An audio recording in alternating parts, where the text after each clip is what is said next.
मध्य प्रदेश में न सिर्फ एग्जिट पोल सच साबित हुए हैं, बल्कि तमाम कयासों के बाद भी बीजेपी की एक बार फिर से सरकार बन रही है। जबकि कुछ सर्वे कांग्रेस की वापसी का अनुमान लगा रहे थे, लेकिन इस सब के बावजूद बीजेपी प्रचंड बहुमत के साथ सरकार में वापस आ गई। कांग्रेस की सत्ता में वापसी की उम्मीदों पर पानी फिर गया है। बीजेपी ने मध्य प्रदेश का दबदबा कायम रखा है, वहीं कांग्रेस की सत्ता में वापसी की सभी कोशिशें हर दांव पेच नाकाम साबित हुआ। बीजेपी के लिए लाडली बहना योजना गेम चेंजर साबित हुई और सीएम शिवराज सिंह चौहान का चेहरा कमलनाथ के ऊपर भारी पड़ा। इस तरह से बीजेपी की जीत के 5 अहम कारण माने जा रहे हैं, तो कांग्रेस की हार के पीछे ये 5 बड़ी वजह भी रही। दरअसल महिला वोटर्स को भारतीय जनता पार्टी ने मध्य प्रदेश में बहुत अच्छे से कैश किया। महिला वोटर्स की इस चुनाव में बड़ी भूमिका मानी जा रही है।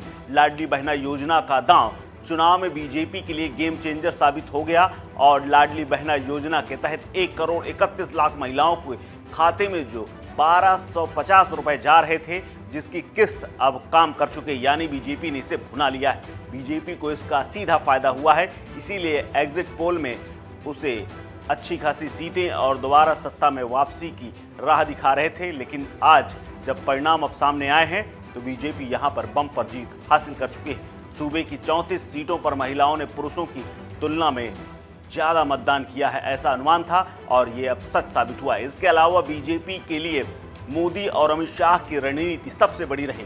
दरअसल बीजेपी की जीत में मोदी फैक्टर का अहम रोल रहा। बीजेपी एमपी चुनाव में मोदी के नाम और उसके काम पर ही लड़ रही थी। मोदी सरकार चुनावी मैदान में उतरकर फिजा को बदलने के लिए हर जोर लगा रही थी। ऊपर से उनके साथ प्रधानमंत्री नरेंद्र मोदी का चेहरा तो था ही। बीजेपी सत्ता विरोधी लहर से जूझ तो रही थी, लेकिन पीएम मोदी ने जिस तरह ताबड़तोड़ रैलियां की और बीते 6 महीने से लगातार जिस तरह से वहां अमित शाह डेरा डाले हुए थे, इससे पूरा माहौल बीजेपी और मोदीमय हो गया। पीएम मोदी ने एमपी के हर इलाके में जनसभाएं की और सभी ये कहते थे कि मोदी है तो मोदी की गारंटी है, और तमाम ऐसे पोस्टर्स पूरे मध्य प्रदेश में लगे हुए थे। इसके अलावा केंद्रीय गृह मंत्री अमित शाह ने चुनावी रणनीति की जिस तरह से कमान संभाली थी, माइक्रो लेवल पर जिस तरह से उनकी नजर थी, वो सब कांग्रेस के मजबूत माने जाने वाली सीटों पर भी सेंध लगाने में इसीलिए कामयाब रहे।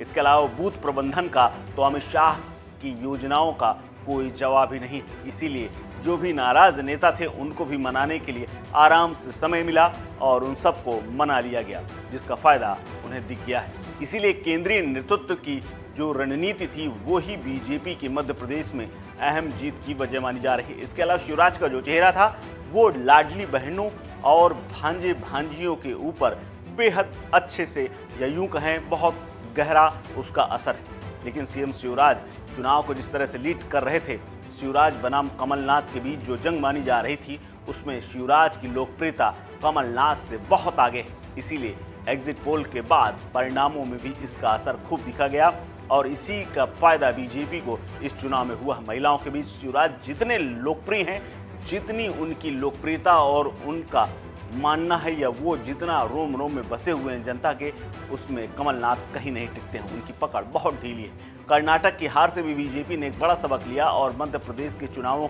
की तारीखों से बहुत पहले ही इस बार यहाँ मध्य प्रदेश में प्रत्याशियों की घोषणा कर दी गई थी और इसी का फायदा ये हुआ कि जो चयनित प्रत्याशी थे या जो भी भागने वाले बाद में उनसे नाराजगी जो भी करने वाले थे, उन सबको बीजेपी ने अच्छे से मैनेज कर लिया और जो भी प्रत्याशी या यूं कहें जो कैंडिडेट बाहर जाने की उम्मीद भी लगा के बैठा था या फिर वो थोड़ा बहुत ब्लैकमेल या झटके देने की कोशिश कर रहा था, उसे भी बीजेपी ने तय समय से पहले ही मैनेज कर लिया। इसके अलावा प्रत्याशियों को प्रचार का पर्याप्त मौका मिला और इसीलिए नाराज नेताओं की भी एक बात भी नहीं चली और वो सब के सब धराशायी हो गए और बीजेपी यहाँ पर चुनाव जीतने में कामयाब रही। इसके अलावा कई बड़े चेहरे, जिनको बड़े छत्रप जो उतारे गए थे, उनमें से भी सभी को जीत हासिल हुई।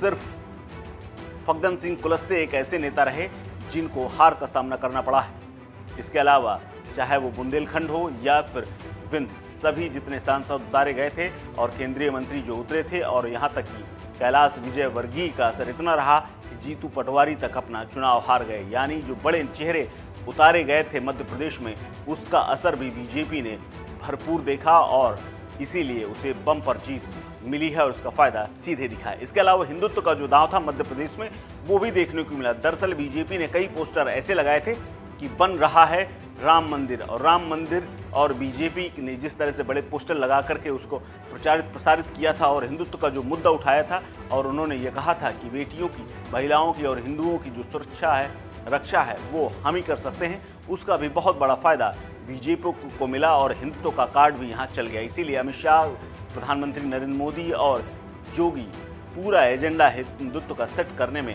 कामयाब रहे। यही वजह है कि बीजेपी इस बार एमपी में एक बिना मुस्लिम प्रत्याशी उतारे ही सभी हिंदुओं को वहां पर उतारती है और उसके बाद राम मंदिर का जिक्र करके पूरा चुनाव झटक लेती है। और यहां तक कि राम मंदिर के दर्शन के लिए जिस तरह की योजना और जिस तरह की बात कही गई थी कि मध्य प्रदेश के लोग आराम से आकर के अयोध्या के धाम घूम सकते हैं, उसका भी एक बड़ा फायदा दिखता नजर आ रहा है और इस चुनाव में उसका बड़ा असर रहा है। इसके अलावा बीजेपी ने जिस तरह से सोशल इंजीनियरिंग की थी, मध्य प्रदेश में बीजेपी की सोशल इंजीनियरिंग भी चुनाव की इस जीत में बड़ी कारगर रही। प्रदेश में दलित, आदिवासी, ओबीसी, सामान्य और अन्य जातियों का ज़्यादातर वोट बीजेपी को ही मिला है और महिलाओं ने तो कांग्रेस से ज़्यादा बीजेपी के पक्ष में वोट किया है। इसीलिए सभी वर्गों का जो वोट मिला है वही सबसे बड़ी वजह इस बम्पर जीत के पीछे कारण बनी है।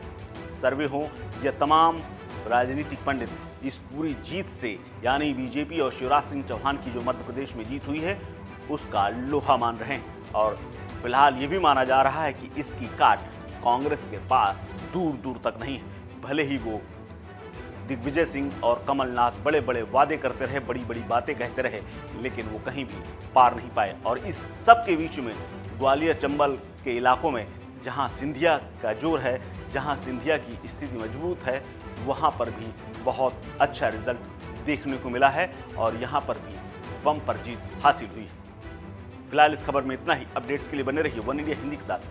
नमस्कार।